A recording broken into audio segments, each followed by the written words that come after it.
Hello, welcome to the second video of EMW। ठीक है, previous में हम लोग क्या पढ़े, ई और बी का डायरेक्शन अगर गिवन है तो how to get the direction of electromagnetic wave. तीनों म्यूचुअली परपेंडिकुलर होता है। ठीक है, तो ये सारा चीज़ कवर हो गया था।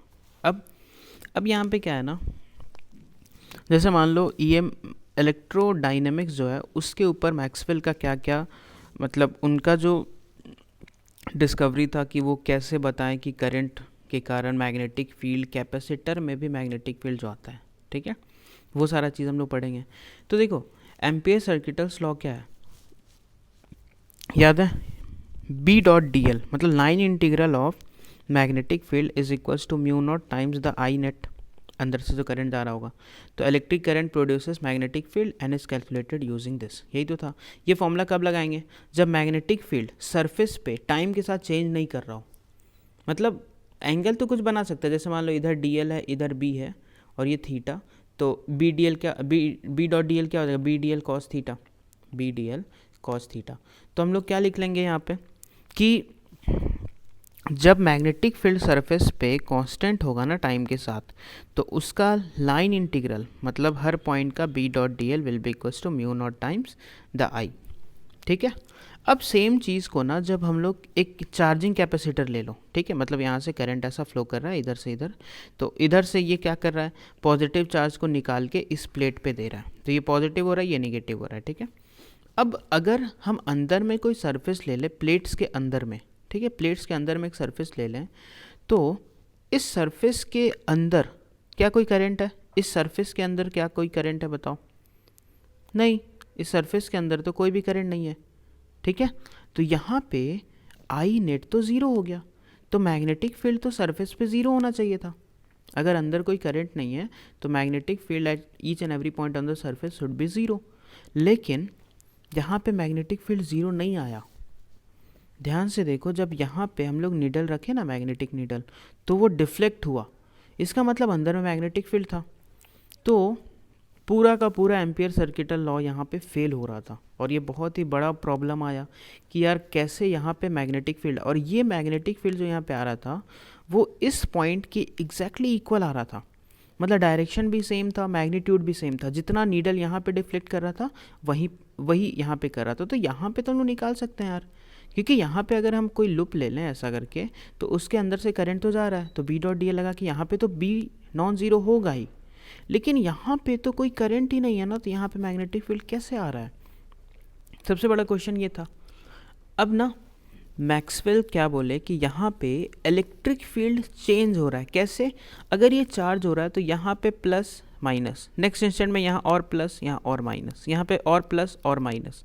ठीक है, तो यहाँ पे इलेक्ट्रिक फील्ड ऐसा करके आ रहा है और इलेक्ट्रिक फील्ड चेंज हो रहा है, इंक्रीज हो रहा है, तो वो चेंजिंग इलेक्ट्रिक फील्ड से मैग्नेटिक फील्ड बन रहा है। ये मैक्सवेल का बोलना था, लेकिन कोई इसको एक्सेप्ट ही नहीं कर रहा है, क्योंकि अभी तक जो हम लोग पढ़े थे, जस्ट ये फेल होने से पहले जो अभी तक हम लोग का क्या कॉन्सेप्ट है कि करंट से मैग्नेटिक फील्ड बनता है। ठीक है, तो मैक्सवेल का जो वो कहना था कि चेंजिंग इलेक्ट्रिक फील्ड से मैग्नेटिक फील्ड बन रहा है, वो कोई एक्सेप्ट ही नहीं कर रहा था। तो मैक्सवेल क्या किए, इनडायरेक्टली अब यहाँ पे एक करंट, क्योंकि दुनिया को ये बताना था कि यहाँ पे कुछ ना कुछ तो करंट होगा, तो वो अब यहाँ पे क्या किए, एक करंट इंट्रोड्यूस किए जो कि था डिस्प्लेसमेंट करंट।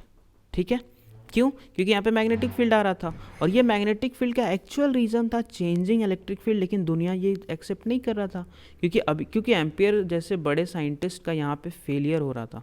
तुम सोचो, वो ऐसे साइंटिस्ट जिनके नाम पे करंट का यूनिट रखाया, उनका लॉ यहाँ पे फेल कर रहा था, तो दुनिया इतना जल्दी एक्सेप्ट थोड़ी कर लेगा कि यहाँ पे मैग्नेटिक फील्ड का जो रीज़न है चेंजिंग इलेक्ट्रिक फील्ड, वो ये सही ही बोल रहे थे। तो मैक्सवेल को भी बहुत टाइम लग रहा था इसको प्रूफ करने में, बहुत टाइम लगा था इसको प्रूफ करने में कि चेंजिंग इलेक्ट्रिक फील्ड के कारण यहाँ पे मैग्नेटिक फील्ड, तो वो डायरेक्टली तो प्रूफ कर ही नहीं पाए, क्योंकि दुनिया ने नहीं मान रहा था। क्यों? क्योंकि करंट जब तक नहीं होगा मैग्नेटिक फील्ड नहीं होगा, और बस वर्ल्ड तो इसी चीज़ पे अटका हुआ था कि यहाँ पे करंट तो नहीं है, तो मैग्नेटिक फील्ड कैसे आया? सारा थ्योरी फेल हो रहा था। अब मैक्सवेल क्या दिमाग लगा, ये चीज़ देख लो, as there is no current through the surface but if we keep a compass needle near as we get a deflection। ये प्रूफ था कि यहाँ मैग्नेटिक फील्ड है। Ampere's law cannot be applied in original form because it is applied only when electric field remain constant on surface with time। ये magnetic field है actually.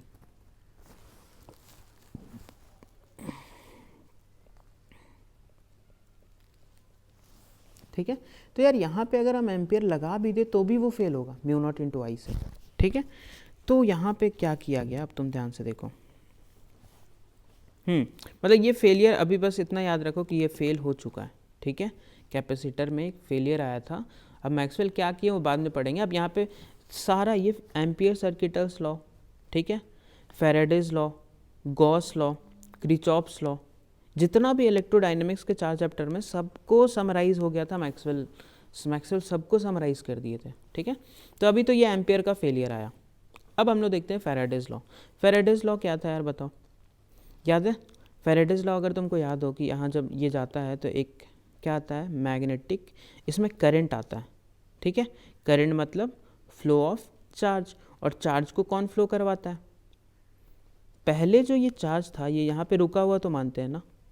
तुम अगर induced electric field का topic पढ़ा है, induced electric field, तो तुमको clear होगा कि इलेक्ट्रिक फील्ड कब इंड्यूस होता है, जब मैग्नेटिक फील्ड चेंज होता है। तो यहाँ जैसे मैग्नेटिक फील्ड चेंज हुआ तो उसके कारण ये जो करंट आया ना, करंट, अब करंट जैसे किसी भी चीज़ में आ गया, इसका मतलब चार्ज का फ्लो, यहाँ पे कोई चार्ज फ्लो किया, लेकिन हमको पता है ये चार्ज पहले रेस्ट पे था, इसका वेलोसिटी जो था वो रेस्ट पे v0।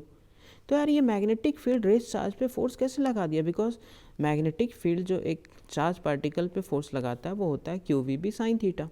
अगर वो रेस्ट पे था तो मैग्नेटिक फील्ड कितना भी चेंज हो जाए, मैग्नेटिक फील्ड कितना भी चेंज हो जाए, v0 है तो ये फोर्स तो ज़ीरो होगा, लेकिन चार्ज मूव करने लग गया। तो यहीं से हम लोग दिमाग लगाएं कि अच्छा ये जो मैग्नेटिक फील्ड चेंज हो रहा है ना, इसके कारण एक इलेक्ट्रिक फील्ड इंड्यूस हो रहा है, और ये इलेक्ट्रिक फील्ड क्या कर रहा है, उस चार्ज को मूव करवा रहा है, यही तो इंड्यूस्ड इलेक्ट्रिक फील्ड था। तो ये तो फैराडेज का एक चीज़ बिल्कुल ही क्लियर था। और ये चीज़ देखो, जो वहाँ पे इलेक्ट्रिक फील्ड इंड्यूस हुआ था उसका ये प्रॉपर्टी फॉलो हुआ था, माइनस ई डॉट मतलब E dot D L equals to minus D phi by D T. ये ई था किसका, फैराडेज का, और ये इंड्यूस्ड इलेक्ट्रिक फील्ड से ई आया था, क्योंकि डेल्टा वी क्या होता है, ई डॉट डी एल। तो ये दोनों को बराबर किए। तो यहाँ पे क्या हुआ, कौन चेंज हो रहा है, मैग्नेटिक फ्लक्स। मैग्नेटिक फ्लक्स मतलब मैग्नेटिक फील्ड चेंज हो रहा है यहाँ पे, ठीक है। तो उससे क्या आ रहा है, इलेक्ट्रिक फील्ड। तो as the capacitor gets charge the electric field between the plates changes and it this changing E produces B.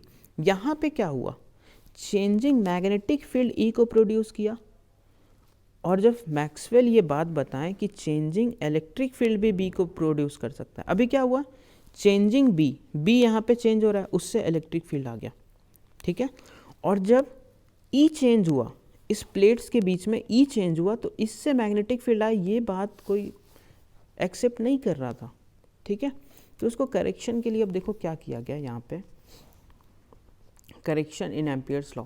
देखो यहाँ पे मान लो ये चार्ज क्यू है, ये माइनस क्यू है, और ये चार्ज चेंज हो रहा है, क्यों, क्योंकि करंट आ रहा है। तो I is equals to I can write D Q by D T, ठीक है।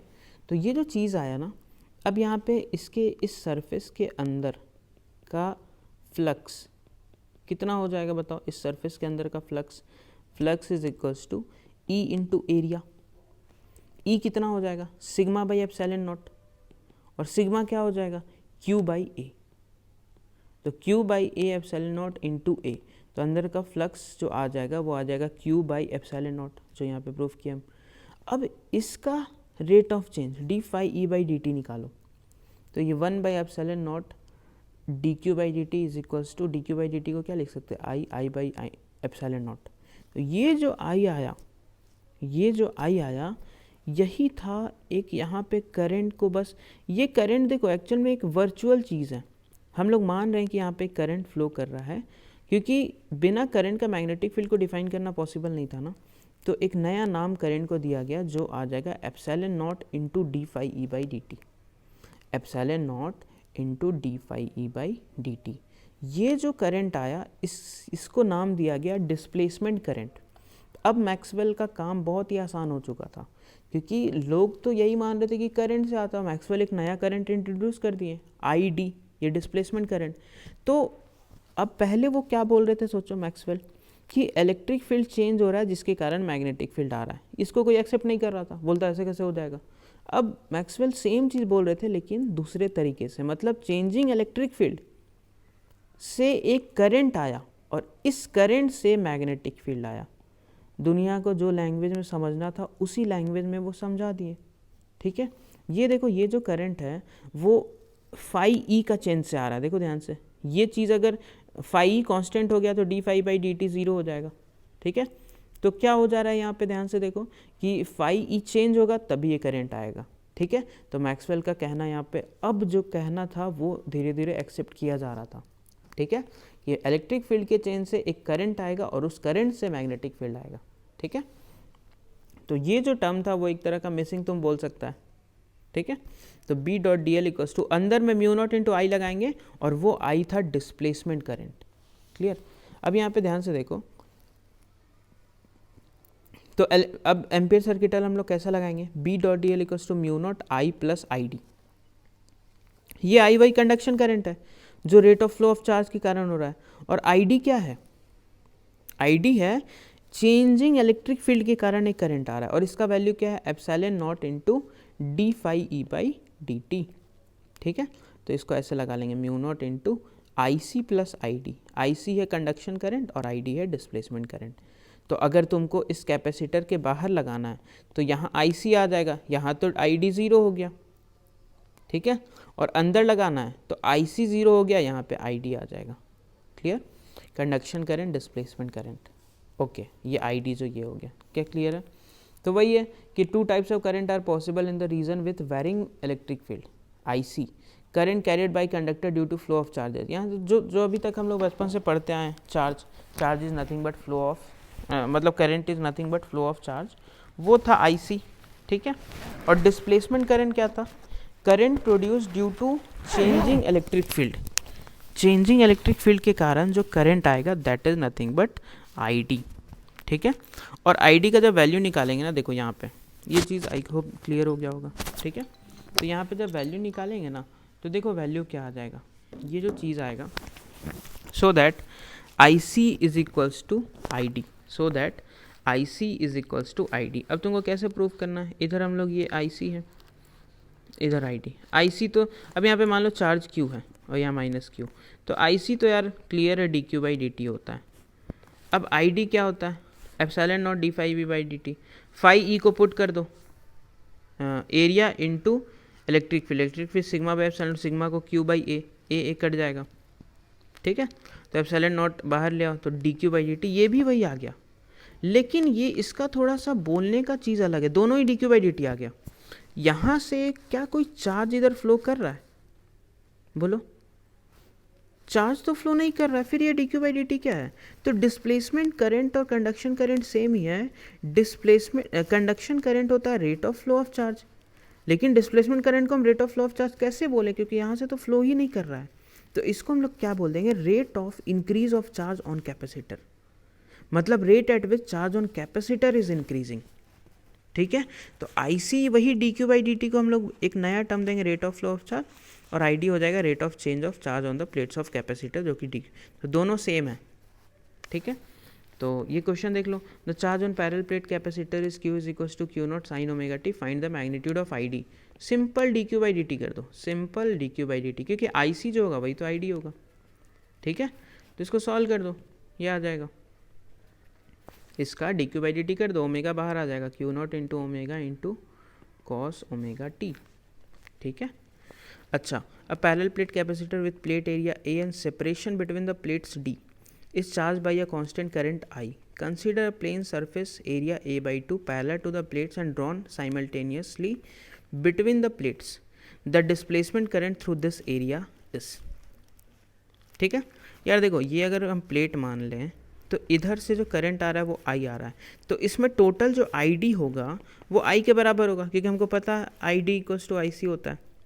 अब ये जो एक चीज़ अब इस क्वेश्चन से तुमको क्लियर करना है कि ये जो डिस्प्लेसमेंट करंट है वो पूरे एरिया में फ़्लो कर रहा है, ये जो है इस पूरे ए एरिया में फ़्लो किया डिस्प्लेसमेंट करंट, वो एक किसी पर्टिकुलर वायर जैसा फ़्लो नहीं किया, पूरे एरिया में फ़्लो किया आई डी। तो इसका जो करंट डेंसिटी हो जाएगा डिस्प्लेसमेंट करंट का वो आई बाई ए हो जाएगा।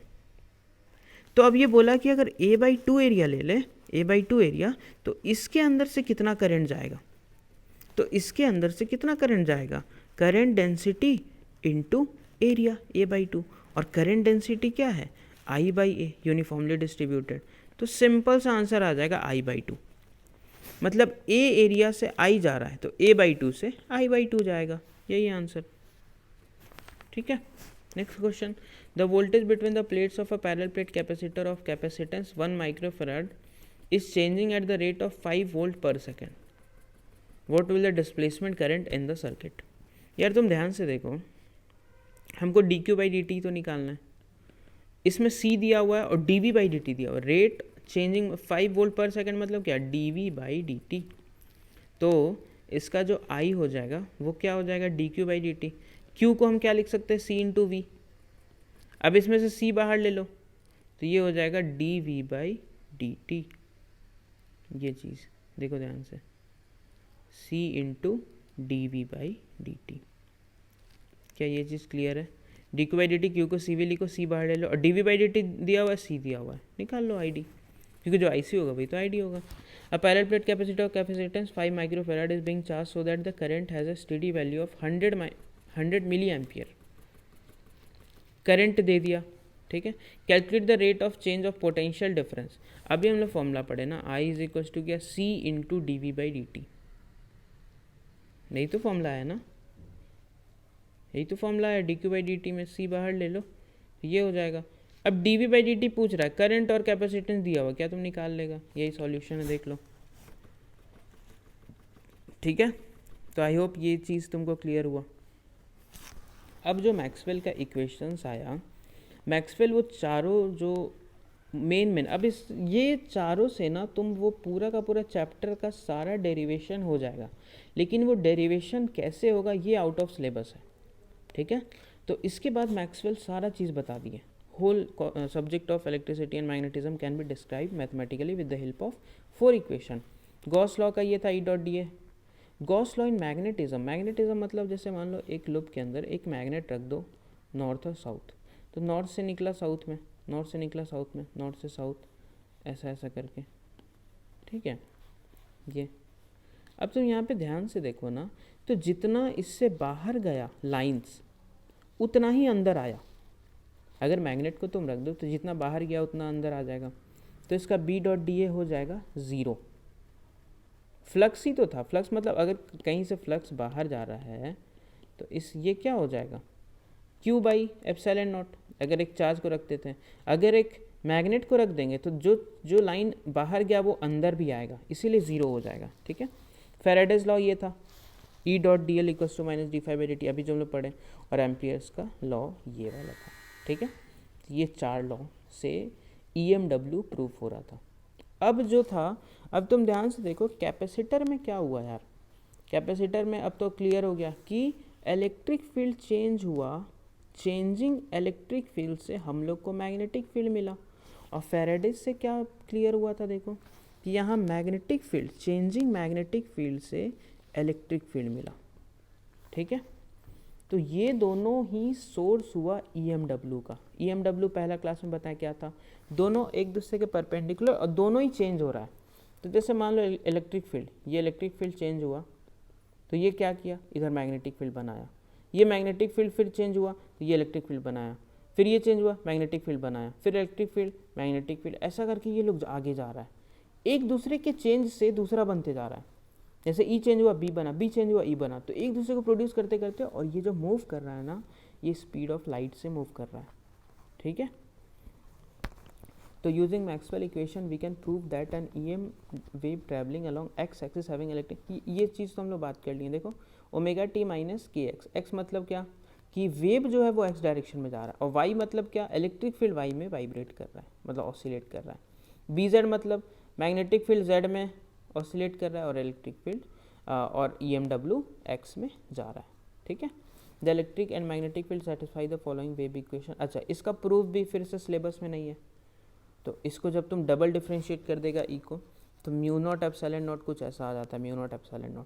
तो ये चीज़ अगर तुम वेव का इक्वेशन याद करो तो यहाँ पे यही तो था ना, ये 1/v² के बराबर है।